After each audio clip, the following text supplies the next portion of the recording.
Our discussion. और आज का हमारा जो केस है, it's transforming human resources eight Novartis, the human resources information system और HRIS। और ये जो केस है हमारा, ये केस हमारी कोर्स आउटलाइन के का जो मॉड्यूल है HRIS उससे मुताल्लिक है। ठीक है, सो शुरू करते हैं। इसके साइनॉप्सिस है। ठीक है, अच्छा, साइनॉप्सिस का कुछ यूँ है कि Novartis basically it's a Swiss health care and pharmaceutical company, ठीक है, जो कि दिसंबर 1996 में बनी थी, when the two companies Ciba Geigy and Sandoz were merged. Okay, Dan Vasela, he is a doctor who is the CEO and chairman of the Novartis Corporation. And after assuming this role of CEO and chairman, he has begun the transformation of Novartis, and he wants Novartis to become a high performance organization in the healthcare and pharmaceutical industry. मतलब यहाँ पे एक important चीज़ जो हमें अपने ध्यान में रखनी है वो ये रखनी है कि जो दो कंपनीज मर्ज की गई थी, जिसके नतीजे में जो है नोवार्टिस कॉर्पोरेशन जो है वो बनी है। ठीक है, सीबा गाइगी एंड सैंडोज। ठीक है, these two companies were basically slow moving functional silos. Slow moving functional silos से हमारा मतलब जो है वो ये है, स्लो मूविंग से तो आप समझ जाए कि मतलब जो काम होता है वो काम जो था वो बेसिकली वो बहुत ज़्यादा स्पीडी नहीं था। ठीक है, secondly, these were functional organizations, so they performed a particular function.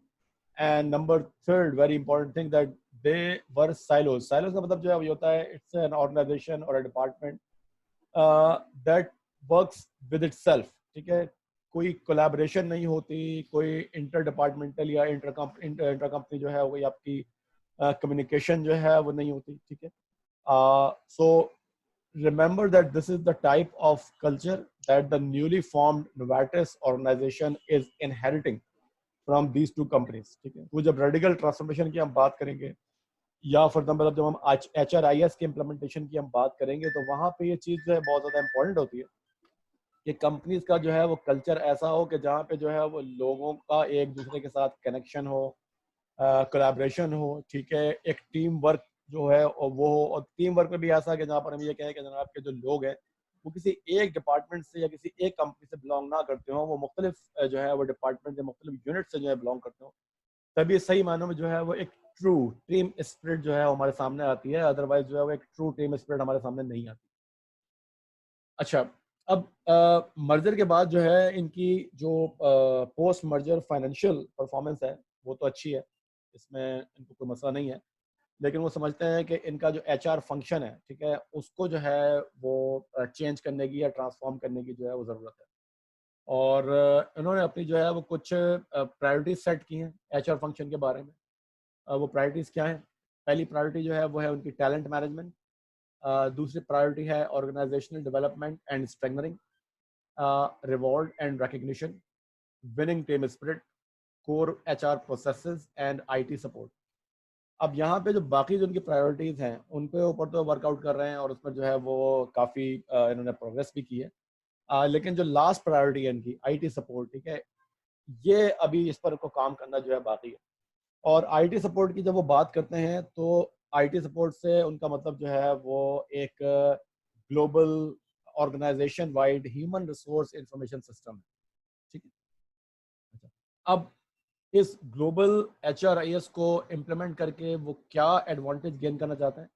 तो पहला जो उनका फोकस है bye implementing this global HRIS वो ये है कि अभी करंटली इनका जो HR फंक्शन है, ठीक है, और इसके जो लोग हैं वो ट्रांजैक्शन बेस्ड काम कर रहे हैं। ट्रांजैक्शन बेस्ड काम का मतलब जो है वो ये, फॉर एग्जांपल कि जैसे एक परफॉर्मेंस अप्रेजल है या जो दूसरे जो आपके पास जो HR के जो फंक्शन होते हैं, ठीक है, तो ट्रांजैक्शन बाय ट्रांजैक्शन, ठीक है, ये परफॉर्म करते हैं। लेकिन ये चाहते हैं कि ये अपने ट्रांजैक्शन बेस्ड HR प्रोसेसेस को जो है वो चेंज करें और अपना जो HR फंक्शन है उसकी जो नेचर ऑफ वर्किंग है उसको मोर ऑफ स्ट्रेटेजिक बनाए रादर देन एडमिनिस्ट्रेटिव। ठीक है, ग्लोबल HRIS का जो प्रोजेक्ट उन्होंने जो है वो कंसीव किया है, ठीक है, उसका जो उन्होंने बजट एलोकेट किया है वो एलोकेट किया जनाब 78 million Swiss Franks, so quite a huge amount they have allocated. However, this huge amount is not a surprise ये बात हम पहले भी डिस्कस कर चुके हैं कि जब भी कभी इस किस्म के एंटरप्राइज वाइड इंफॉर्मेशन सिस्टम जो है जब आप इम्प्लीमेंट करने के लिए जाते हैं, नॉर्मली यू हैव टू इनकर अ ह्यूज कॉस्ट एंड जो हमने इसकी वेंडेले इंडस्ट्रीज की मैं बात की थी, सिस्को जो केस था उसमें हमने बात की थी कि जो कॉस्ट एस्टिमेट्स होते हैं, कॉस्ट एस्टिमेट भी जो है वो कई दफ़ा जो है वो उसमें ओवर रन होते हैं, और ओवर रन क्यों होते हैं इसकी वजूहत भी जो है वो हमने बहुत ज़्यादा डिटेल में जो है वो डिस्कस की। अच्छा जी, अब HRIS प्रोजेक्ट जो इम्प्लीमेंट करने के लिए जा रहे हैं, it's a computer based project, ठीक है। लेकिन यहाँ पे जो मेजर इशू है नोवार्टिस के सामने वो ये है कि that they are unsure whether their HR organization is ready to implement such a radical transformation at Novartis. Okay. So this is basically the synopsis of this case. Now we shall move on and discuss the background of Novartis. ठीक है। अच्छा, अब Novartis की हम बात करते हैं तो Novartis के बारे में हमने पहले बताया कि ये एक pharmaceutical and health care firm है, ठीक है, जो कि एक वर्ल्ड लीडर है research and development of products to protect and improve health and human being, ठीक है। 2002 का इनका जो सेल्स रेवेन्यू था इट वाज $20.9 बिलियन। सो अगर आप 2002 के लिहाज से बात करें तो it's quite a large amount. इनके दो मेजर डिवीजन हैं, एक नोवार्टिस फार्मास्यूटिकल और दूसरा नोवार्टिस कंज्यूमर हेल्थ। अगर रेवेन्यू के प्रोपोर्शन से हम बात करें तो नोवार्टिस फार्मास्यूटिकल जो है वो इनके टोटल रेवेन्यू का 65% है और नोवार्टिस कंज्यूमर हेल्थ जो है वो 35%। 2002 नोवार्टिस में जो नंबर ऑफ एम्प्लॉइज काम कर रहे थे वो थे जनाब 73,000 and there were operating in 140 countries. तो अब इससे आप के जहन में रहना चाहिए कि जो ग्लोबल HRIS की इम्प्लीमेंटेशन है it's not going to be an easy task for them, keeping in view multiple facts. Number one, there are a very large number of employees that they are going to handle, 73,000. Then these employees are working in 140 countries, ठीक है। So a very large scope, multiple cultures they are going to face. If I refer you back to the case of the Otis elevator, कि जहाँ पर जब उन्होंने नए system के implementation जब उन्होंने शुरू की थी, तो वहाँ पर भी प्रॉब्लम उनकी यही थी कि उनका जो कल्चर जो था वो बहुत पुराना था and they were operating in multiple locations around the globe and the change of culture was a very significant barrier in the implementation of the new enterprise system at the Otis elevator. So similar is the case with the Novartis. Novartis, जैसा कि इसका नाम का मतलब आप यहाँ पे slide पे देख सकते हैं, न्यू स्किल, ठीक है। तो इसका मतलब जो है वो जो ये है कि जो नोवार्टिस फर्म का जो नाम है वो बताते खुद जो है वो इस चीज़ को रिफ्लेक्ट कर रहा है कि कंपनी कितनी कमिटेड है, कितनी फोकस्ड है रिसर्च एंड डेवलपमेंट पे, और ऐसे रिसर्च एंड डेवलपमेंट के जिससे इनोवेटिव न्यू प्रोडक्ट जो है वो डेवलप किए जा सके, ठीक है। और दूसरी जो चीज़ नोवार्टिस के नाम के मतलब से जाहिर होती है वो ये है कि in order to become a leading organization in the industry in which they are operating, that is the pharmaceutical, it is very, very important that the staff or the people working at Novartis bring or become proficient with the new skills as the time passes, ठीक है। तो अगर वो अपने आप को update नहीं करेंगे, ठीक है, नई स्किल्स के साथ जो है वो अपने आप को इक्विप नहीं करेंगे, so very soon they will become outdated. और उसके बाद जो है वो जो एक बात करते हैं कि जनाब के to become a leader in the industry in which you are operating you must be result driven, ठीक है। तो वो रिजल्ट आप डिलीवर नहीं कर सकेंगे। तो now let's talk about the Novartis HR organization, कि नोवार्टिस का जो HR फंक्शन है वो किस तरह से जो है वो काम कर रहा है। अच्छा, इनका सिलसिला जो है वो ये है कि इनका जो HR डिपार्टमेंट है it has more than 700 HR associates जिनको उन्होंने जो है वो डिस्ट्रीब्यूट किया हुआ है across the globe in various business units, ठीक है।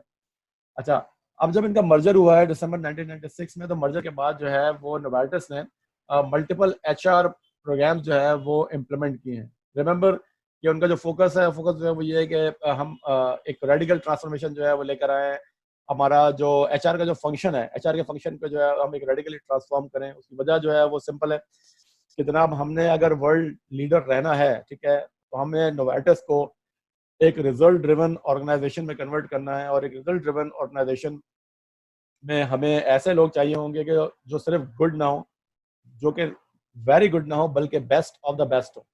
तो बेस्ट ऑफ द बेस्ट लोगों को फॉर एग्जांपल रिक्रूट करना और रिटेन करना, उसके लिए ज़रूरी है कि आपका जो एचआर फंक्शन है, ठीक है, उसको भी ऐसा होना चाहिए कि जो कि इस किस्म के लोगों को ना सिर्फ रिक्रूट कर सके बल्कि रिटेन कर सके।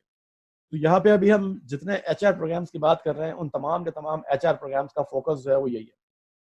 तो पहला जो प्रोग्राम उन्होंने इम्प्लीमेंट किया था, that program was a high performance management system. इस प्रोग्राम में basically what they did is that they linked the performance reviews with the annual objective setting. तो जो मैनेजर्स होते थे, managers sit with the employees, they gave them annual objectives that these are your objectives that you have to achieve. And in the performance reviews, they saw that how much or what proportion of the annual objectives was achieved, and accordingly they were rewarded. The second HR program they implemented was the organization and talent review process, also called OTR. इस system का जो function था वो ये था कि you could identify and develop talent with in Novartis. अच्छा, ये जो टैलेंट को आप आइडेंटिफाई डेवलप करने की आप बात कर रहे हैं, ये आप क्यों कर रहे हैं? ये आप इसलिए बात करते थे कि जनाब के हम नोवार्टिस के अंदर जो एम्प्लॉयज मौजूद हैं, जो वर्कफोर्स मौजूद है, ठीक है, उसको जो है वो प्रिपेयर कर सकें for assuming the leadership roles within Novartis and to build our organizational capability. ये जो सिस्टम था, the system leverage the Novartis leadership standards, ठीक है। There were 8 leadership standards that Novartis set, और इसको जो है वो आप एग्जिबिट 3 में आप इसको देख सकते हैं, ठीक है, कि कौन से वो 8 लीडरशिप स्टैंडर्ड्स थे कि जो कि नोवार्टिस ने जो है वो सेट किए थे। इसके बाद जो आपका ये जो परफॉर्मेंस मैनेजमेंट सिस्टम है और ये जो OTR प्रोसेस है, ठीक है, इससे नोवार्टिस को ये फायदा हुआ कि they were able to identify and develop the perspective of the future leaders, ठीक है। और इससे दूसरा बेनिफिट को ये हुआ कि जब उन्होंने आइडेंटिफाई किया कि जनाब के इनका कोई एम्प्लॉय या कोई एम्प्लॉयज जो हैं, ठीक है, they could become future leaders with in Novartis, तो उनके लिए जो है वो अभी एक आसान बात हो गई कि वो उनको जो है वो राइट जॉब्स या और राइट टाइम पे जो है वो दे सकें। जब तक जो है वो आप ये आइडेंटिफाई नहीं कर सकते कि आपके कौन से एम्प्लॉय जो हैं वो लीडरशिप पोजीशन के लिए जो है सूटेबल है, उस वक्त तक जो है वो आप उनको कोई लीडरशिप रोल या कोई ऐसी जॉब रोल्स या कोई ऐसी चीज जो है आप उनको उस वक्त तक असाइन नहीं कर सकते। तो हाई परफॉर्मेंस जो इनका परफॉर्मेंस मैनेजमेंट सिस्टम था और जो OTR प्रोसेस था, परफॉर्मेंस मैनेजमेंट के, ये जो 2 प्रोसेसेस थे, इससे उनको जो फायदा हुआ वो ये फायदा हुआ कि they were in a good position to identify the prospective leaders and assign them the appropriate job roles at the right time. इसके बाद इनका जो एक और HR प्रोग्राम था वो था जनाब फास्ट एक्शन फॉर रिजल्ट्स या FAR प्रोग्राम। इस प्रोग्राम का जो पर्पस था वो ये था कि अगर कोई ऐसा इशू अराइज हो जाए, ठीक है, कि जिसमें हम ये कहें कि जनाब के इसका जिसमें जो है कन्फ्लिक्ट हो गया है या हम आगे जो है वो नहीं जा सकते, तो उस सूरत में जो है वो एक 2 डे वर्कशॉप करवाते थे। और उस 2 डे वर्कशॉप में जो रिक्वायरमेंट होती थी कंपनी की वो ये होती थी कि जनाब के जितने भी लोग इस इशू के साथ इन्वॉल्व हैं वो उस 2 डे वर्कशॉप में बैठेंगे, और इस 2 डे वर्कशॉप का जो रिजल्ट होगा वो रिजल्ट होगा ऐसे एक्शन के जिनसे ये इशू रिजॉल्व हो सके। और वो जो एक्शंस डिसाइड होंगे वो एक्शन जो है वो आप पाबंद होते थे कि आपने 90 डेज में उन एक्शंस को इम्प्लीमेंट करना है, ठीक है। तो इस प्रोग्राम से उनको बहुत फायदा हुआ। They were able to have a lot of cost saving. Then another program was Novartis learning program. Novartis learning program में they started multiple program for their managers, ठीक है। For example, marketing excellence program, marketing awareness program, project management curriculum, Novartis leadership program, leading at the front line, role of the leader, business leadership program, finance excellence, business finance and HR excellence. ये programme जो थे ये basically multiple points in time में जो है ये offer करते थे, ठीक है। और बाय 2002 तकरीबन 3000 से ज़्यादा मैनेजर जो थे उन्होंने इन प्रोग्राम्स को जो है वो अटेंड किया था। And these programs were quite effective in actually reskilling their managers. इसके अलावा कुछ और प्रोग्राम भी जो है वो उन्होंने इनिशिएट किए थे। मिसाल के तौर पर शेयर ऑप्शंस देते थे अपने ऐसे HR एसोसिएट को जो कि बहुत इंपॉर्टेंट थे या बहुत अच्छा काम कर रहे थे, ठीक है। मेंटोरिंग ऑफर करते थे अपने मैनेजर्स को, राइट।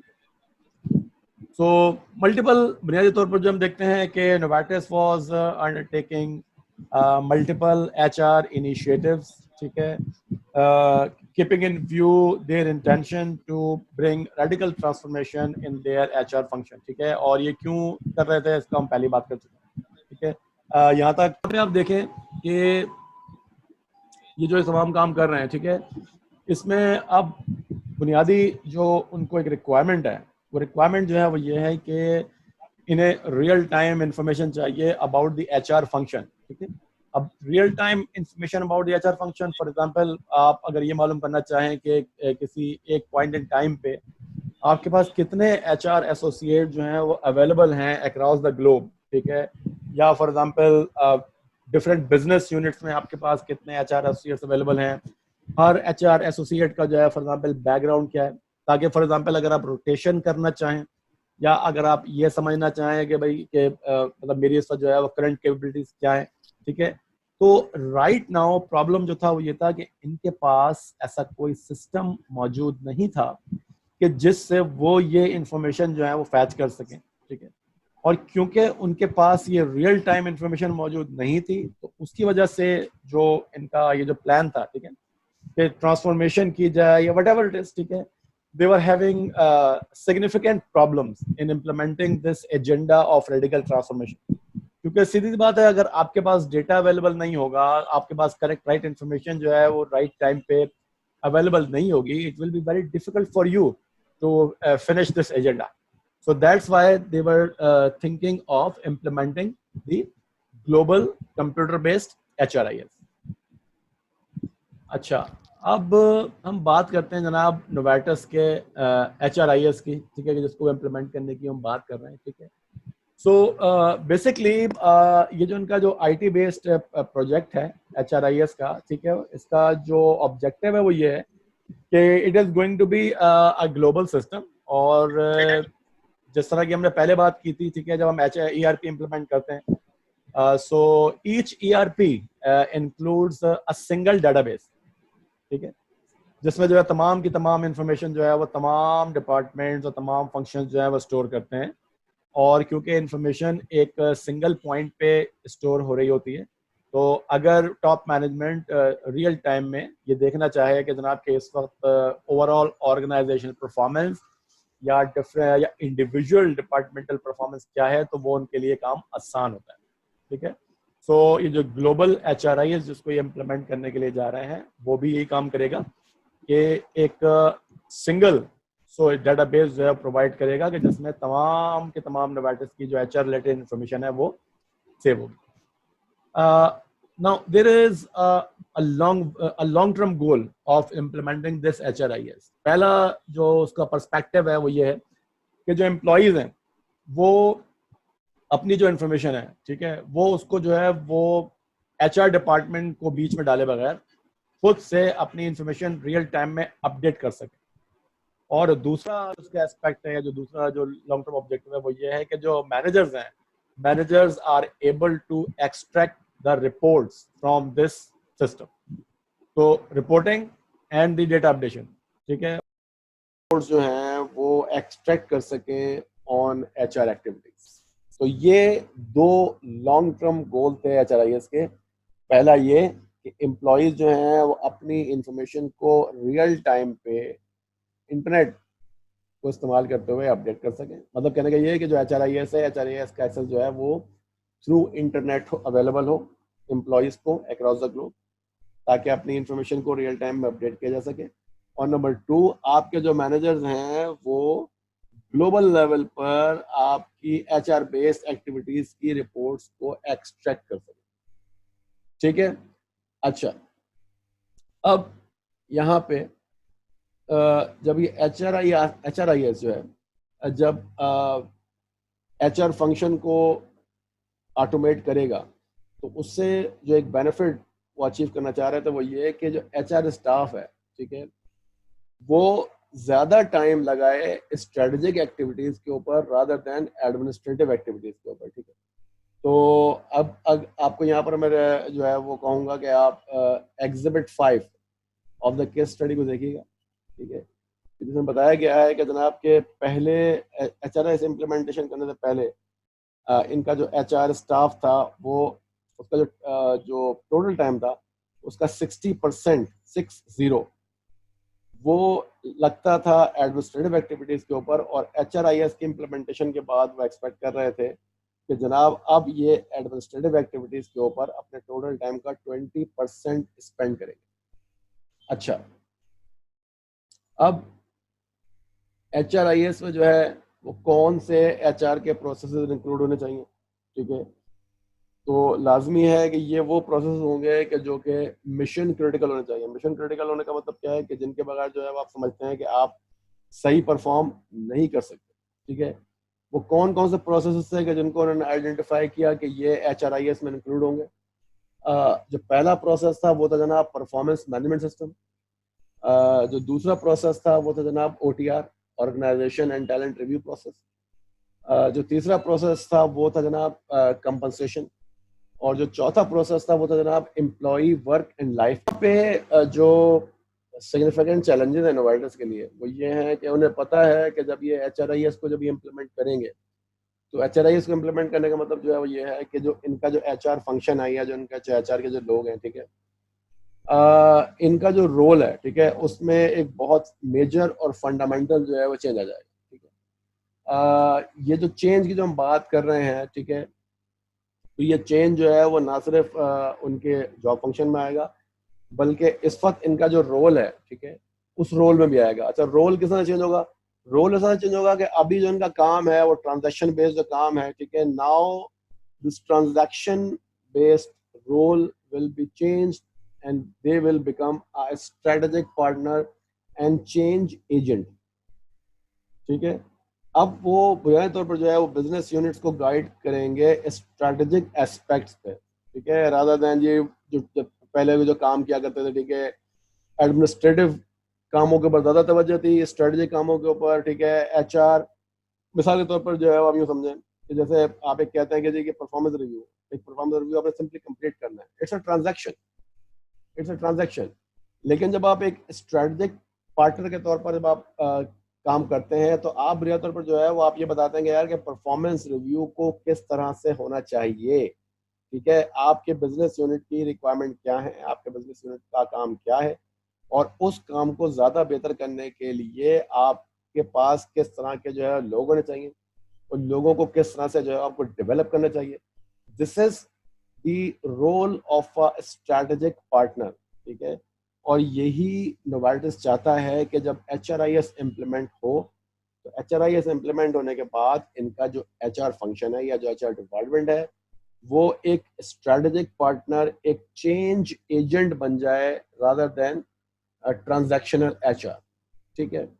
अच्छा, अब इसीलिए जो है वो उन्होंने HRIS को जो है वो अपनी long term strategy, long term HR strategy का एक एसेंशियल एलिमेंट जो है वो उन्होंने जो है वो रखा है, ठीक है।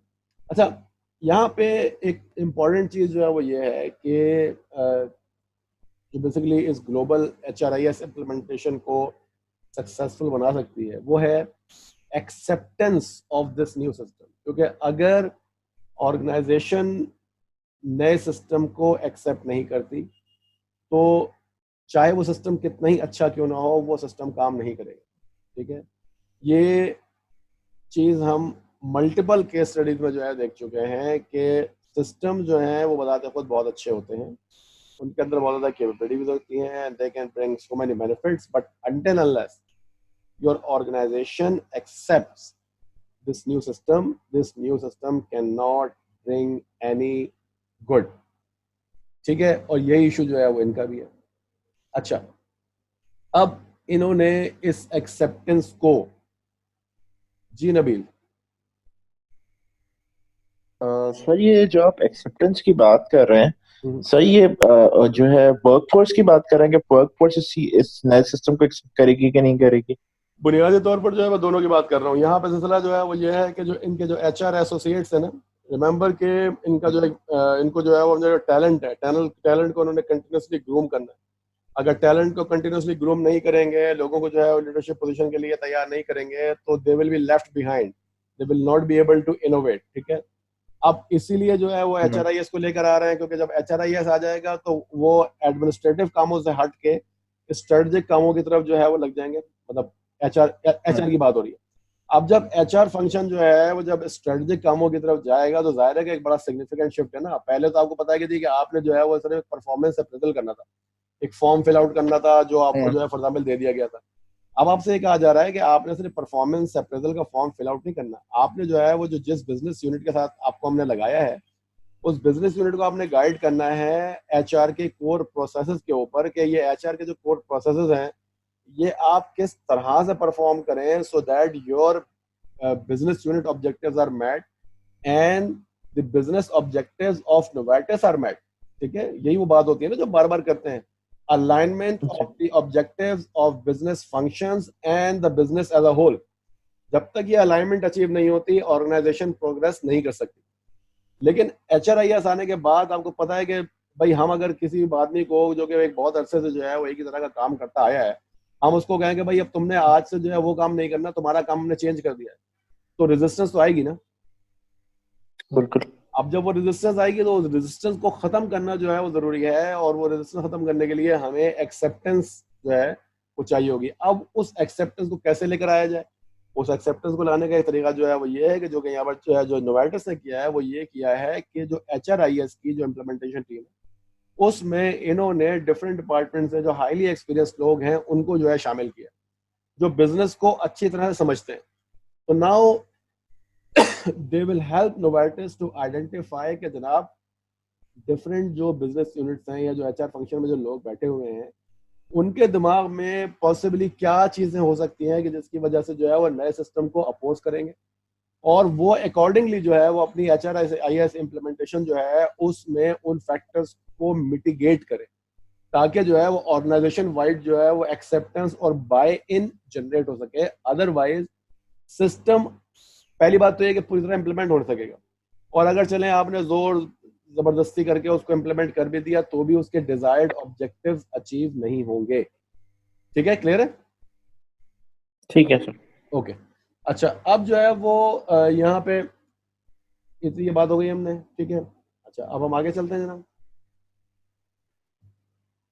ओके, अब जनाब क्रिटिकल क्वेश्चन कि जी वाई HRIS, ठीक है, आप HRIS जो है वो क्यों उसको जो है वो आप इम्प्लीमेंट करना चाह रहे हैं। तो यहाँ पे there are 4 main objectives of implementing the HRIS। ये आप देख सकते हैं जनाब, ये 4 ऑब्जेक्टिव जो है आपके सामने लिस्टेड है। ठीक है, to implement world class HR process and system. अच्छा देखें, HRIS जब आप इम्प्लीमेंट कर देंगे, and remember it's an IT based system, तो आपके लिए एक आसानी जो है वो ये है कि जनाब के आपने अगर कोई प्रोसेस चेंज करना है तो आप वो प्रोसेस जो है वो सिस्टम में चेंज कर देंगे, और ऑटोमेटिकली वो जो चेंज प्रोसेस है it will be available to everyone across the globe in your company. So it is the beauty of a global computer based HRIS। ठीक है। इसके बाद जो दूसरा ऑब्जेक्टिव जो है वो ये कि जी आपको जो HR का जो डेटा है वो एक्यूरेटली टाइमली बेसिस में मिल जाए, ग्लोबल बेसिस में मिल जाए। ठीक है। HR का जो डिसीजन मेकिंग प्रोसेस है उसको आप स्पीड अप करते हैं, जाहिर है रियल टाइम इन्फॉर्मेशन जब आपको मिलेगी तो वो डिसीजन मेकिंग जो है वो ऑटोमेटिकली आपकी स्पीड अप हो जाएगी। ठीक है। HR की ऑपरेटिंग कॉस्ट को आप रिड्यूस करें। HR की operating cost reduce of course हो जाएगी, क्योंकि अगर आपके पास इंफॉर्मेशन रियल टाइम में जो है वो आपको मिल जाएगी, ठीक है, तो आपका टाइम बचेगा। ठीक है। मिसाल के तौर पर जब आप डेटा कलेक्शन आपकी जो एफर्ट होती थी पहले, ठीक है, वो सेव हो जाएगी, तो यकीनन टाइम भी बचेगा, आपका पैसा भी बचेगा। ठीक है। अच्छा, अब हम यहाँ पे बात करते हैं कि जनाब के ये जो नोवार्टिस जो है वो HRIS के पीछे जो इतना पड़ा हुआ है या इतना ज़्यादा फोर्स कर रहा है कि जी हमारे पास एक ग्लोबल HRIS होना चाहिए, ठीक है, तो उसकी वजह क्या है? उसकी वजह जो है वो ये, जैसा कि मैंने आपको बताया था कि जिस इंडस्ट्री में ये ऑपरेट कर रहे हैं उस इंडस्ट्री में कंटिन्यूअस इनोवेशन रिक्वायर्ड है। कंटिन्यूअस इनोवेशन के लिए you need best of the best people, ठीक है। That means you have to have great talent, not just good talent, you need great talent, ठीक है। और नोवार्टिस समझता है इस बात को कि नोवार्टिस ने अगर सक्सेस अचीव करनी है तो Novartis will have to recruit, develop, motivate and retain the best people, the best of the best people in their organization, ठीक है।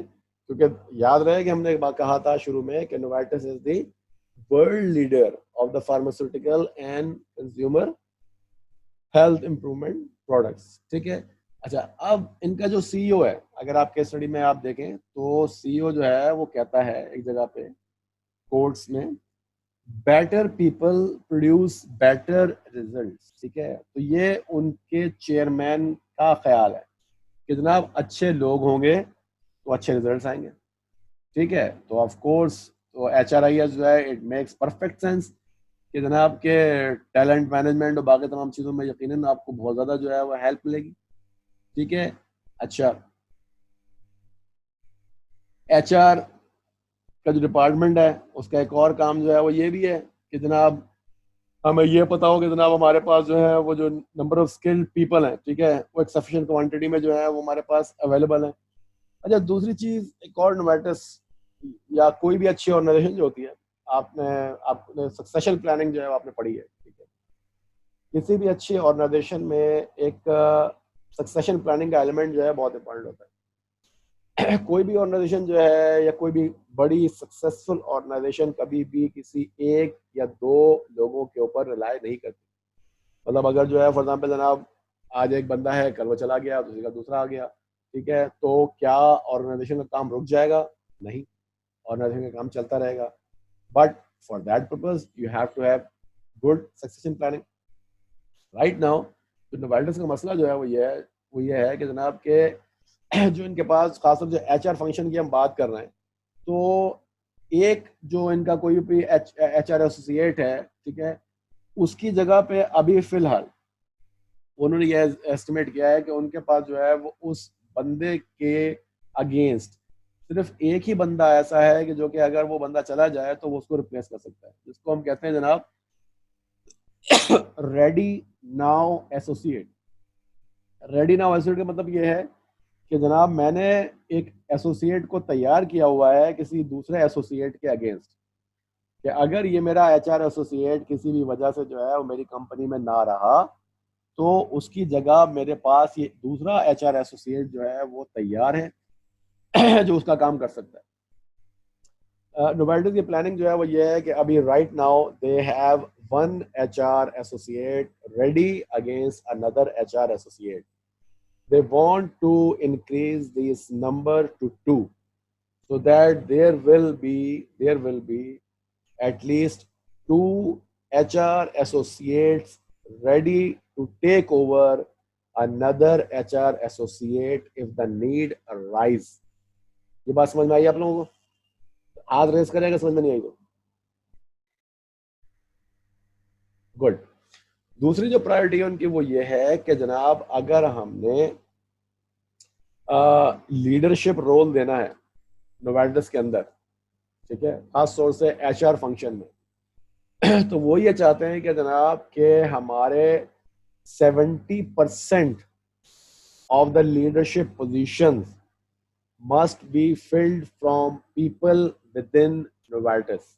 मतलब हम इंटरनल प्रमोशन करें to fill out the leadership position. Right now जो हो रहा है वो ये हो रहा है कि 42% जो लीडरशिप पोजीशन हैं उसमें जो है वो इंटरनल प्रमोशन हो रही हैं।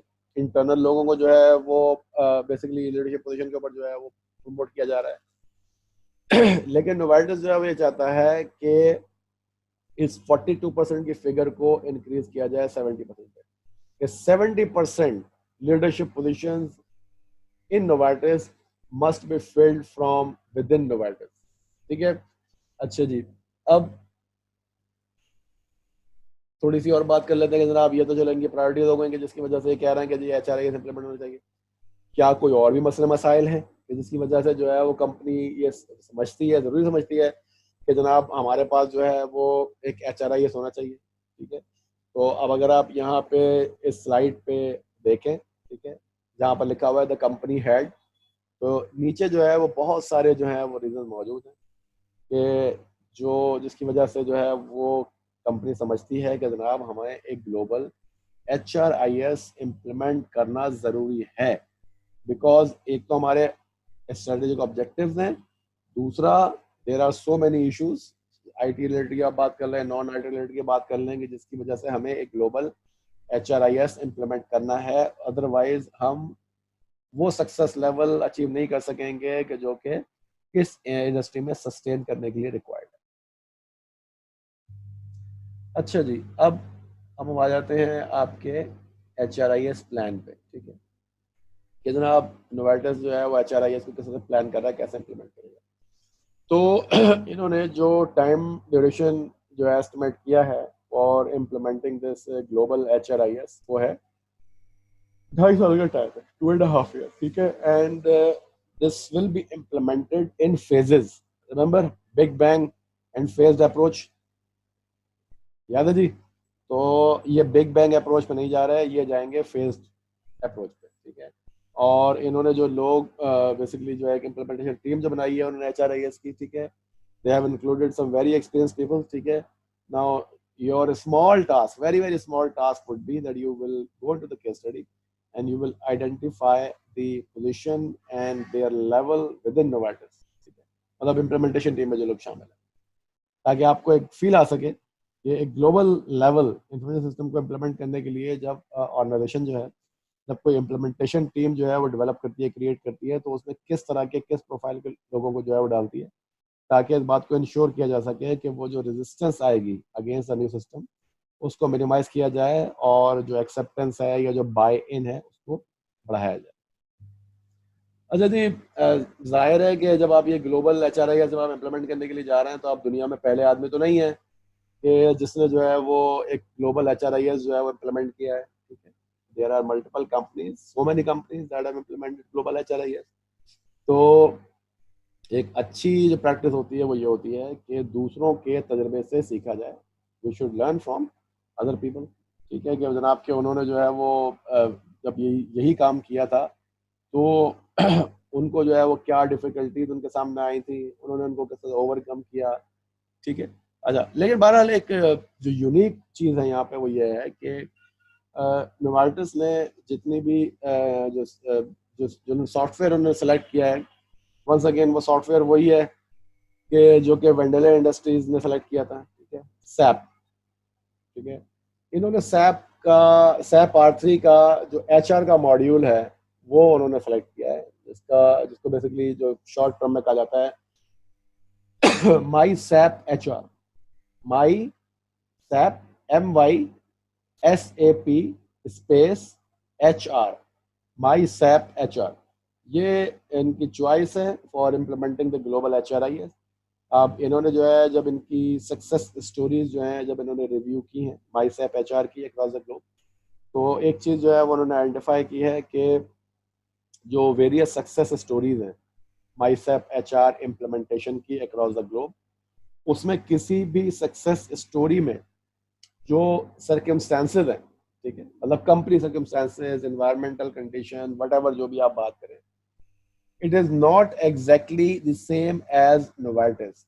एटलीस्ट नोवार्टिस ये जरूर कह सकता है कि जनाब कि हम जब माई सैप HR इम्प्लीमेंट करने के लिए जा रहे हैं, our case is unique because other success stories do not share the exact same circumstances that Novartis has। तो कुछ चीज़ें ऐसी हैं कि जिनको वो लर्न कर सकते हैं उन सब स्टोरीज से, but many of the things that may not be learned and they will be learned when Novartis implements the system। तो जनाब अब आप अगर आगे जाएं तो ये एक टेबल जो है ये आपके सामने है। ठीक है, ये टेबल जो है ये आपकी केस स्टडी में मौजूद नहीं है, ये टेबल जो है ये मैंने खुद डेवलप किया है just to give you an idea, ठीक है, कि जो उन्होंने बातें की हैं। तो जब आप एक ग्लोबल HRIS इम्प्लीमेंटेशन की आप बात कर रहे होते हैं तो कौन कौन से इम्पोर्टेंट चीज़ें होती हैं कि जिनको जो है वो आपको हाईलाइट करना चाहिए। मतलब अगर आपके सामने जो है वो मैं 8 से 10 सक्सेस स्टोरीज रख दूँ तो आप जो है वो इन पॉइंट्स के अगेंस्ट उन सक्सेस स्टोरीज को जो है वो एनालाइज करने की कोशिश करें और देखेंगे कि जनाब के लोगों ने जो है वो कैसे काम किया। मिसाल के तौर पर जो है मैं ये देखूंगा कि ये जो ग्लोबल HRIS इम्प्लीमेंट हुआ था, ठीक है, इसका इम्प्लीमेंटेशन टाइम फ्रेम क्या था। मैं ये देखूंगा कि इम्प्लीमेंटेशन अप्रोच क्या थी। अप्रोच का मतलब जो है वो ये हुआ कि फेज्ड अप्रोच थी या बिग बैंग थी, ठीक है। फिर मैं ये देखूंगा कि इन्होंने जो ग्लोबल HRIS इम्प्लीमेंट किया, इन्होंने क्या कोई पायलट टेस्टिंग की थी, क्या इन्होंने प्रोटोटाइप इन्होंने डेवलप किया था, ठीक है। फिर मैं ये देखूंगा कि जनाब की कंपनी का साइज क्या था, what was the company revenue for example. Then मैं ये देखूंगा कि जनाब कि इन्होंने जो है कौन कौन सी एप्लीकेशन इम्प्लीमेंट की थी, ठीक है। जैसे हमने ये जो फिनिश डेटा सिक्योरिटी की बात की जा रही है तो उन्होंने जो है वो एक एम्प्लॉय सेल्फ सर्विस एप्लीकेशन जो है उन्होंने डेवलप की थी। सिमिलरली अगर हम बात करें ये मेजर फूड कंपनी जो एंड में है, इन्होंने एक end to end solution develop किया था, ठीक है। फिर नंबर ऑफ यूजर्स कितने थे, ठीक है, नंबर ऑफ लोकेशंस कितनी थी कि जिस पर जो है ये सिस्टम इम्प्लीमेंट हुआ, ठीक है, और फिर एट द एंड बेनिफिट्स क्या अचीव हुए, ठीक है। इन तमाम चीज़ों को एनालाइज करके मैं एक अंदाज़ा लगाने की कोशिश करता हूँ कि जनाब कि मेरा जो सिनेरियो है और इन कंपनीज का जो सिनेरियो है, ठीक है, उसमें कितनी सिमिलैरिटी है और कितनी डिसिमिलैरिटीज है, ठीक है, to have a feel and understanding that कि जी मेरी जो इम्प्लीमेंटेशन है मैं उसको जो है वो किस तरह से जो है प्रोसीड करूँगा। कोई सवाल यहाँ तक जनाब? Please raise hand if you have any question.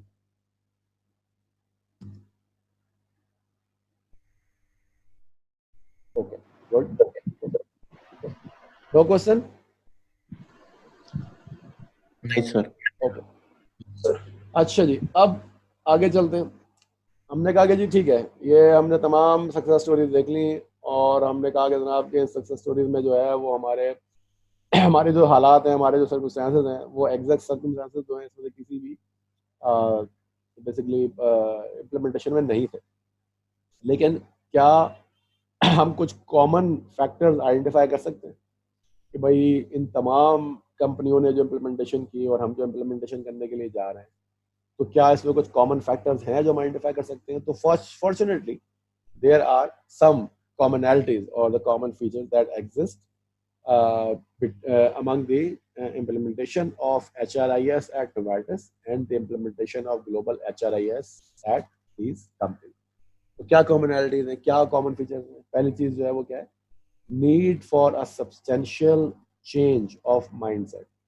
कि जितनी भी कंपनीज ने ग्लोबल HRIS इम्प्लीमेंट किया है, ठीक है, इन तमाम केसेस में जो है वो एक चीज जो थी बिल्कुल क्लियर थी कि हमें अपने लोगों का, अपनी कंपनी के लोगों का जो है वो माइंड सेट चेंज करना होगा so that they can accept this new system. That was the first commonality.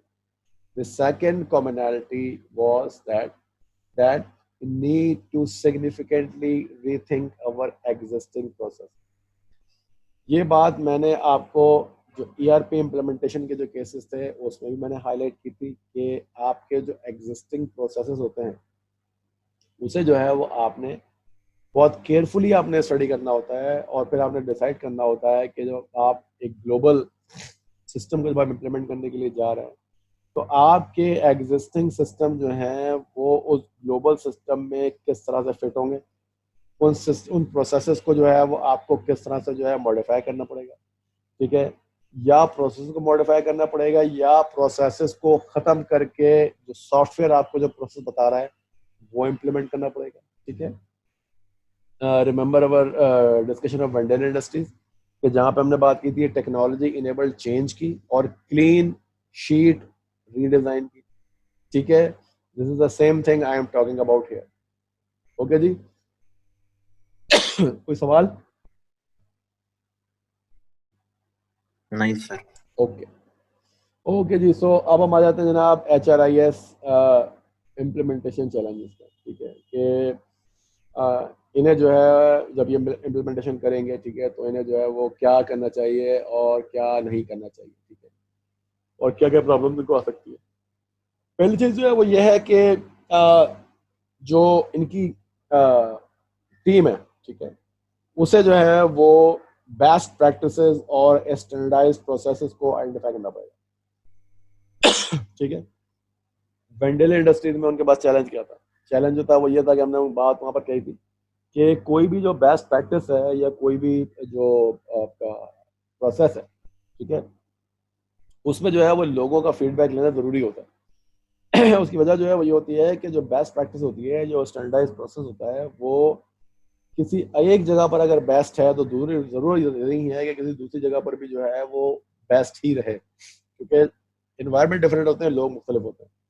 तो जो फॉर एग्जाम्पल ऐसा भी होता है कि मतलब कि लोग जो है resist इसलिए भी करते हैं कि जनाब के वो कामचोर होते हैं, वो नहीं काम करना चाहते, but you have to identify that कि लोग जो हैं वो कामचोर हैं या वो कामचोर नहीं है, वो काम करना चाहते हैं, लेकिन वो समझते हैं कि प्रोसेस जो है वो उसमें अगर XYZ चेंजेस कर लिया जाए तो it can be a best process for a given situation and for a given company. तो पहली चीज जो है वो ये है that they need to identify the best practices and the standardised processes. The next thing they need to overcome is the local resistance. Local resistance मतलब जो है वो ये है कि आपको जो डिफरेंट बिजनेस यूनिट्स हैं, बिजनेस यूनिट जो है वो जनाब रेजिस्ट करेंगे। अच्छा, यहाँ पर केस स्टडी जो है आपको ये बताती है कि जो उनके जो डिफरेंट बिजनेस यूनिट्स हैं, ठीक है, वो आपको ये कहेंगे कि जनाब के ये जो स्टैंडर्ड प्रोसेस है या जो बेस्ट प्रैक्टिसेस है, इट विल नॉट वर्क, ठीक है। लेकिन जब आप उनसे ये पूछेंगे कि जनाब के why it will not work, उसका जवाब इनके पास नहीं होता, ठीक है। तो ऐसी सिचुएशन में अगर आप अपने तौर पे कोई बेस्ट प्रैक्टिस या कोई स्टैंडर्डाइज प्रोसेस जो है अगर आप इम्प्लीमेंट करने के लिए जाते हैं, ठीक है, और मतलब उनकी बिजनेस यूनिट की मर्जी के खिलाफ, तो उस सूरत में जो है वो ये है कि जनाब के जो इम्प्लीमेंटेशन टीम है और वो जो आपके जो बिजनेस यूनिट्स है, ठीक है, उनके दरमियान टेंशन तो क्रिएट हो जाएगी। अब यहाँ पे जो इम्प्लीमेंटेशन टीम है उसका एक बड़ा सिग्निफिकेंट चैलेंज जो है वो ये है कि जनाब कि इस लोकल रेजिस्टेंस को किस तरह से वो खत्म करें, एक्सेप्टेंस को किस तरह जनरेट करें। लेकिन जो एक बहुत इंपॉर्टेंट चीज जो है उनके लिए वो ये है कि जनाब कि उन्होंने ये जो इम्प्लीमेंटेशन इनकी जो एफर्ट है, ठीक है, इसका जो एक जो मोमेंटम इन्होंने डेवलप करना है ना, उस मोमेंटम को लूज नहीं करना, मतलब बैठ नहीं जाना। अगर कहीं रेजिस्टेंस आई है तो काम खत्म नहीं कर देना, काम जारी रखना है। जो आपका मोमेंटम बिल्ट हो गया है उस मोमेंटम को आपने लूज नहीं करना। दूसरी चीज, कांस्टेंट कम्युनिकेशन। आपके जो बिजनेस यूनिट्स हैं जो आपके अक्रॉस द ग्लोब है, ठीक है, उनके साथ आपने एक कांस्टेंट कम्युनिकेशन में रहना है, ठीक है, क्योंकि जब आप कम्युनिकेशन ब्रेक कर देते हैं या एक बड़े लंबे लंबे अरसे के बाद जो है आप कम्युनिकेशन करते हैं, तो उसमें होता जो है वो ये है कि the people tend to forget कि यार कि कोई काम हो भी रहा था, कोई एफर्ट हो भी रही थी। लेकिन अगर आप एक मुसलसल एक मुस्तकिल जो एक कम्युनिकेशन आपकी चेन है उसे जो है वो आप एक्टिव रखते हैं, तो उसमें जो है ये है कि लोगों को पता चलता रहता है कि अच्छा हाँ भाई, नहीं, ये एक प्रोजेक्ट है कि जो कि अलाइव है और इसके ऊपर जो है वो काम हो रहा है, ठीक है। Then they will need to build awareness. लोगों के दरमियान जो है वो अवेयरनेस लानी होगी, उन्हें बताना होगा कि जनाब के what this HRIS is all about. They will need to tell them that this system is in the benefit of Novartis as well as in their own benefit, ठीक है। उन्हें समझाना होगा कि एक इंडिविजुअल के जो ऑब्जेक्टिव्स हैं, एक बिजनेस यूनिट के जो ऑब्जेक्टिव्स हैं और जो नोवार्टिस के ऑब्जेक्टिव्स हैं, ठीक है, HRIS जो है वो इन तीनों ऑब्जेक्टिव को किस तरह से अलाइन करेगा। जब तक उन लोगों को ये ऑब्जेक्टिव की अलाइनमेंट नजर नहीं आएगी, वो उस वक्त तक उस HRIS को एक्सेप्ट नहीं करेंगे, आसानी से कम एक्सेप्ट नहीं करेंगे। फिर एक और इंपॉर्टेंट चैलेंज जो है वो होगा जनाब स्मॉल बट क्विक विंस। याद रखें, एक ग्लोबल सिस्टम है, ग्लोबल सिस्टम की जो कंप्लीट सक्सेस है उसमें तो जनाब टाइम लगेगा, ठीक है, 2.5 साल का उन्होंने टाइम रखा है। लेकिन अगर आप लोगों को जो है वो ये कहें कि जनाब कि ये सिस्टम इम्प्लीमेंट होगा और सिस्टम के इम्प्लीमेंट होने के बाद जब उसके जो आपको फायदे मिलेंगे वो 2.5 साल के बाद मिलेंगे, people tend to lose hope. वो कहते हैं यार क्या मुसीबत है, ये 2.5 साल के बाद जो है पता चलेगा, ये तो बहुत ज्यादा टाइम है, ठीक है। और दूसरी बात जो ये कि पता नहीं हम लोग जो है वो उस वक्त तक जो है वो जनाब नोवार्टिस के अंदर हो भी या नहीं, और वट एवर व्हाट्स ओवर। तो ये जरूरी होता है कि जनाब के आप जब HRIS को आप इम्प्लीमेंट करने के लिए जा रहे हैं तो उस बड़े सिस्टम के अंदर बहुत सारे सब सिस्टम भी होते हैं, ठीक है। तो आप उन सब सिस्टम्स को, जो कि थोड़ा शॉर्टर टाइम लेते हैं इम्प्लीमेंट होने में, आप उन सिस्टम्स को मतलब कंपोनेंट बाय कंपोनेंट जो है वो आप HRIS को इम्प्लीमेंट करें, और जब कोई कंपोनेंट सक्सेसफुली इम्प्लीमेंट हो जाए तो लोगों को हाईलाइट करें कि देखें जी ये चीज़ हमने जो है, ये that this thing was part of HRIS, ये हमने इम्प्लीमेंट कर दिया है और इससे आपको ये फ़ायदा हो रहा है। I would urge you to go back to the case study, और ये जो HRIS इम्प्लीमेंटेशन की बात की गई है वहाँ पर उन्होंने जो है वो जो डिफरेंट जो सक्सेस स्टोरीज थी, उस सक्सेस स्टोरीज में उन्होंने बहुत डिटेल में बताया कि वो कौन कौन सी क्विक विंस थी कि जो कि इम्प्लीमेंटेशन टीम्स ने उन सक्सेस स्टोरीज में अचीव की, और जिसकी वजह से जो है वो उनके लिए काम आसान हो गया कि वो जो बुनियादी तौर पर जो लोकल रेजिस्टेंस है उसको जो है वो रिड्यूस कर सकें, और जो सिस्टम है उसको आसानी से इम्प्लीमेंट कर सकें। ठीक है, इसके बाद जो है वो ये है कि जनाब कि of course there can be some unanticipated difficulties जिनके बारे में आपको पता नहीं है। ठीक है, मिसाल के तौर पर जो है वो आप अपने तौर पर जो है वो इंफॉर्मेशन इकट्ठी कर सकते हैं, लेकिन उसके बावजूद हो सकता है कि आप जो है वो जब किसी जगह पे जो है सिस्टम की इम्प्लीमेंटेशन करना स्टार्ट करें तो आपको पता चलेगा जनाब कि यहाँ पर जो वर्क कल्चर है, ठीक है, हमारे पास जो रिपोर्ट्स थी उन रिपोर्ट्स से कहीं ज़्यादा कॉम्प्लेक्स वर्क कल्चर है कि जिसको जो है वो शायद चेंज करने के लिए जो है वो हमें ज़्यादा टाइम लगाना पड़ेगा, ज़्यादा एफर्ट करनी पड़ेगी। This thing was not in your knowledge before, ठीक है, but now it has come into your knowledge, तो you must be prepared for it. जी, इसमें उनकी अनवांटेड डिफिकल्टीज आ सकती है।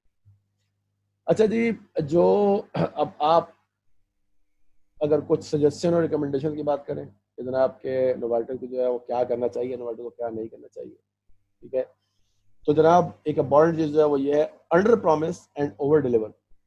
अंडर प्रॉमिस का मतलब जो है वो ये है कि जनाब के बहुत लंबे चौड़े वादे ना करें कि जी मैं ये कर दूंगा और मैं वो कर दूंगा और ये हो जाएगा वो हो जाएगा। प्रॉमिस छोटा करें, डिलीवर ज़्यादा करें। तो वही वाली बात थी कि जनाब के जनाब मेरी तवक्को तो कम थी लेकिन मुझे मिल ज़्यादा गया तो मुझे ज़्यादा खुशी होगी। ठीक है, सेम थिंग कि आप तवक्कुआत जो है वो कम रखें, ठीक है, लेकिन जो डिलीवर करें वो आप ज़्यादा करें। So this is one suggestion. The second suggestion और रिकमेंडेशन इज दैट कि जो नोवाटस की जो सीनियर लीडरशिप है, ठीक है, it must be committed toward the HRIS implementation. ठीक है, ये बात कई जगह पर मैं आपको पहले भी हाईलाइट कर चुका हूँ। जैसे रिचकॉन स्टील के केस में मैंने हाईलाइट किया था कि जनाब के जो इस किस्म की जो एंटरप्राइज वाइड सिस्टम होते हैं उनकी इम्प्लीमेंटेशन में जो है वो एक इम्पॉर्टेंट चीज़ जो है वो ये होती है कि जो आपकी जो टॉप मैनेजमेंट है, टॉप मैनेजमेंट जो है वो आपको सपोर्ट प्रोवाइड करे। ठीक है, the top management must back the implementation of such enterprise-wide software. However, they are not supposed to take the project leadership role. ठीक है, वो किसी और को काम करना होगा लेकिन उन्हें जो है वो एक कंटिन्यूस सपोर्ट देनी होगी। और नोवाटस के केस में जो है वो हम देख रहे हैं कि जनाब के CEO और जो चेयरमैन है, ठीक है, वो ऑलरेडी इस फेवर में है कि जनाब इस किस्म के सिस्टम को जो है वो आना चाहिए। ठीक है, अच्छा, इसके बाद जो है जनाब जो एक और चीज़ है वो है जनाब disagreement about HRIS system design. ठीक है, तो ज़रूरी है कि आपके जो टॉप मैनेजर्स हैं या आपकी जो टॉप मैनेजमेंट है, ठीक है, it is continuously available to basically decide all such disagreements right away। ठीक है, उसकी वजह जो है वो ये है कि जनाब के अगर जो है वो, क्योंकि ये ग्लोबल सिस्टम है, इस ग्लोबल सिस्टम को जब आप इम्प्लीमेंट करने के लिए जा रहे हैं तो हम बात कर रहे हैं बट डिज़ाइन की। डिज़ाइन का मतलब जो है वो ये है कि this is something that if implemented it will affect the whole organisation.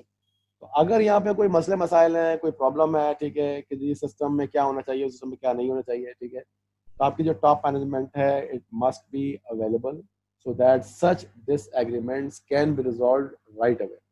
ठीक है, अच्छा, इसके बाद जो है वो ये जनाब कि जब आप HRIS को इम्प्लीमेंट करने के लिए जा रहे हैं तो आपके जो आज आपका जो HR सिस्टम है, ठीक है, उसमें बहुत सारे मसले मसाइल हो सकते हैं, बहुत सारी चीज़ें हो सकती हैं। आपने जो आपके पास जो डिफरेंट प्रॉब्लम्स हैं उनको आपने प्रायोरिटाइज करना है कि जी ये वो इश्यूज हैं जिनको मैंने हैंडल करना है और जो मेरे लिए स्ट्रेटेजिकली इंपॉर्टेंट है। You must not try to fix everything because you can not, you just can not. ठीक है, prioritize your issues, work on these issues, get these issues resolved. ठीक है, do not try to fix everything, and remember, do not do too much planning.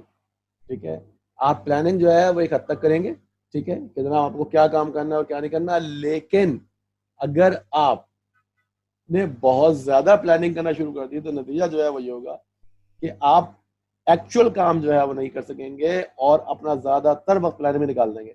ये बात ठीक है कि जनाब किसी भी जो है वो मैनेजमेंट एंडेवर में जो है वो 90 मतलब आपका जो टोटल टाइम होता है उसमें 90% प्लानिंग होती है और 10% एग्जीक्यूशन होती है, लेकिन यहाँ पर कहने का मतलब जो है वो ये है कि आप वो जो टाइम फ्रेम है जिसमें 90% प्लानिंग है और 10% एक्शन है, उसमें जो है वो आप बहुत ज्यादा टाइम जो है वो सिर्फ प्लानिंग के ऊपर जो है वो अपना निकाल दें। ठीक है, मतलब it should be reasonable time. अच्छा जी, अब आगे आते हैं।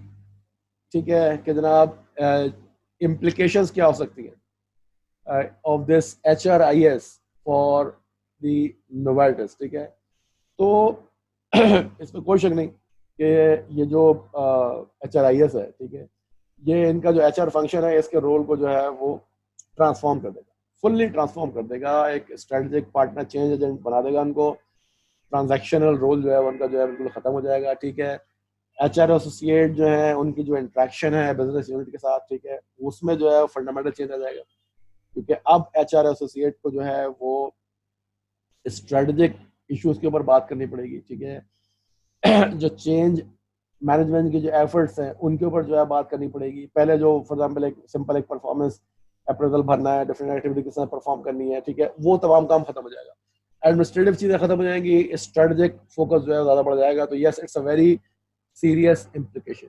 ठीक है, अच्छा, दूसरा जो एक और इनके सामने है प्रॉब्लम है वो ये कि जी टेक्निकल एस्पेक्ट्स ऑफ HRIS। ठीक है, याद रहे जैसे सिस्को के केस में बात की थी कि जी ये टेक्निकल इंफ्रास्ट्रक्चर जो था आपका, ठीक है, जब आपने उसकी प्लानिंग की थी तो जब प्रोजेक्ट इंप्लीमेंट हुआ तो पता चला जनाब कि आपने जो उसकी जो रिक्वायरमेंट थी वो जो एक्चुअल रिक्वायरमेंट थी उसके 50% जो है आपकी प्लानिंग थी। तो अब इनके लिए बड़ा इंपॉर्टेंट है कि जनाब के जो उसके जो टेक्निकल एस्पेक्ट हैं, ठीक है, उसको जो है प्रॉपरली जो है वो कवर किया जाए।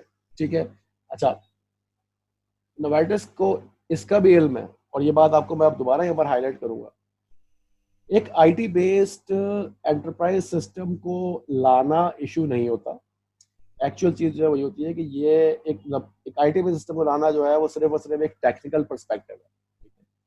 टेक्निकल पर्सपेक्टिव को अगर आपने आइडियली फुलफिल कर भी लिया तो आपको ये नहीं बोलना चाहिए कि इस सिस्टम इम्प्लीमेंटेशन की एक ह्यूमन साइड भी है, और वो ह्यूमन साइड जो है वो बहुत इंपॉर्टेंट है, क्योंकि अगर उस ह्यूमन साइड को आप एड्रेस नहीं करते प्रॉपरली तो दुनिया का बेहतरीन से बेहतरीन सिस्टम भी फेल हो जाएगा।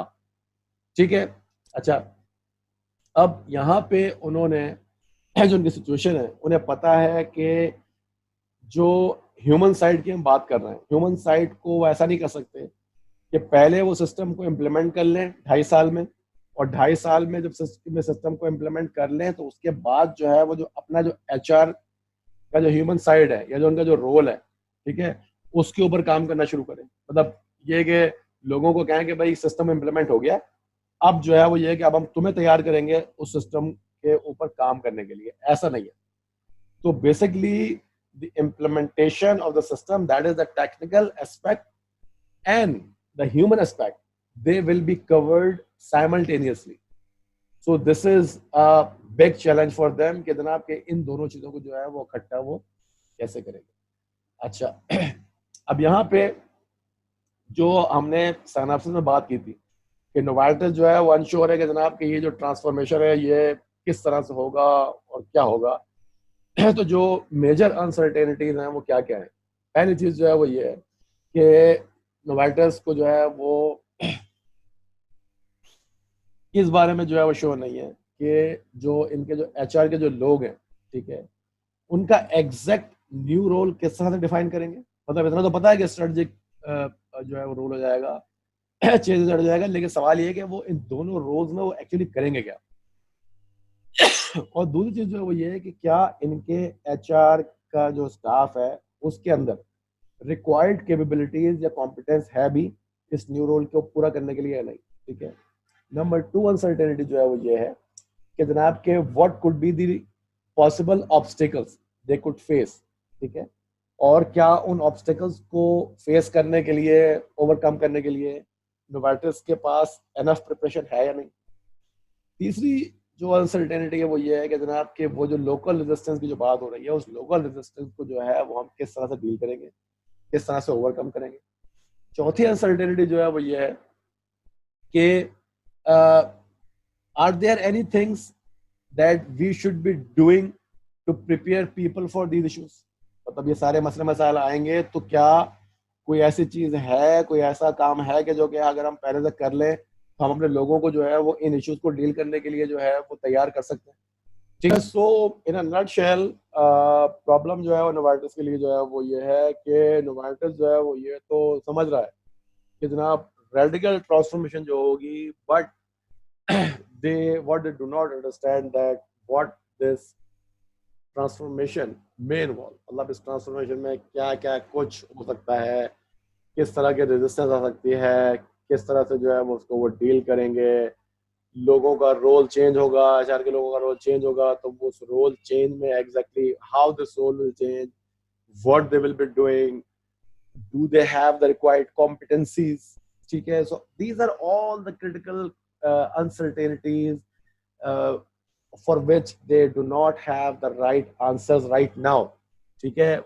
बट ऑफ कोर्स करना भी है, तो एक को कहते हैं ना कि व्हाट शुड आई डू, और इसको मतलब सिचुएशन है, सिचुएशन बेसिकली उनके लिए एग्रीवेटेड इसलिए भी हो रही है कि जैसे यहाँ पे जो है अगर आप ये दो कोर्स जो आप लिखे हुए हैं, the people not the products will be the great differentiation for Novartis in the future, and a focus on people and leadership development will be critical to success of Novartis. HR needs to upgrade its capabilities for us to realize our goal. ये जो last code है, ये last code जो है CEO and chairman of Novartis का, ठीक है। So there is no doubt that this transformation has to happen, right? However, there are many uncertainties, many questions that we need to get the answers before we can move on to our HRIS implementation, ठीक है। सो इस case को पढ़ा जो discuss है, जो analyse करके हमें एक बात बिल्कुल क्लियर हो जाती है, जो कि हमने पहले भी जो है वो लेसन लर्न किया है, कि एक global enterprise IT based enterprise system को इम्प्लीमेंट जब आप करने के लिए जाते हैं, there are always two aspect of it. One aspect is technical and the second aspect is human. Technical aspect जो है it can be done with reasonable effort, आप पैसा लगा दें, लोग इकट्ठे कर लें और सिस्टम इम्प्लीमेंट हो जाएगा, कोई मसला नहीं होता। लेकिन जो ह्यूमन साइड है, ठीक है, making the people ready for it, making the people accept the new system, making the new system work to produce the desired results, ठीक है, this is something that you need to work very hard on, ठीक है। Human side जो है उसके ऊपर आपको हमेशा बहुत ज़्यादा काम करना होता है, और आपके लिए ज़िंदगी ज़्यादा मुश्किल उस वक्त हो जाती है कि जब आप एक ऐसा सिस्टम इम्प्लीमेंट करने के लिए जा रहे हैं, एक ऐसे सिचुएशन में काम करने के लिए जा रहे हैं कि जिसकी मिसाल पहले से मौजूद नहीं है, ठीक है। Then it becomes much much more daunting task for you, and this is what the Novartis is facing right now, okay. अच्छा जी, और ये जो अब लास्ट स्लाइड है आपकी माशाल्लाह से, ये तो आपको पता ही क्या है, ठीक है। These are the assignment questions that you should be able to solve now after this detailed analysis of the case study, okay. So this ends our discussion of this case. Now if there are any questions, you can take them.